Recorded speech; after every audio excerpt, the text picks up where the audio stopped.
Mesdames et messieurs, bonjour et bienvenue à cette session de la revue de presse du mardi 23 septembre 2025.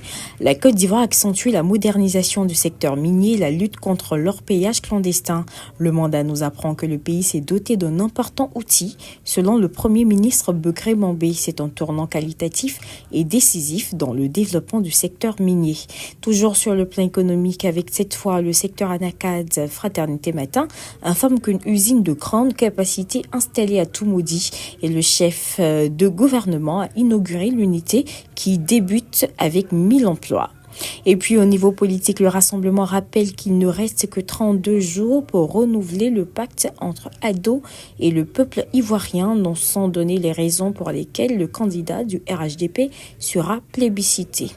Le matin, on nous fait savoir que le représentant de l'ONU félicite la CEI pour la bonne conduite du processus électoral. Sur le même sujet, le Jour Plus écrit que l'envoyé de l'ONU confirme le vote du 25 octobre. Et puis le PPACI, dans la contestation, entend déclencher une offensive de terrain selon la nouvelle alliance. Le nouveau réveil, de son côté, fait parler Tidiane Thiam depuis Washington.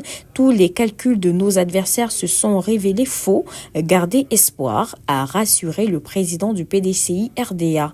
Soir Info nous apprend que mis aux arrêts et détenu à Abidjan, un sergent-chef de police meurt subitement. Pour le Ballon d'Or 2025, Supersport informe que le Parisien Ousmane Dembélé a été couronné devant Lamine Yamal. Et terminons avec le Patriote qui rapporte qu'à propos des pays d'Afrique subsaharienne, selon la qualité des institutions et des politiques, la Côte d'Ivoire est classée 3e en 2024. Il est bon de rappeler que tous les journaux sollicités pour cette revue de presse sont disponibles dans le réseau Edipresse.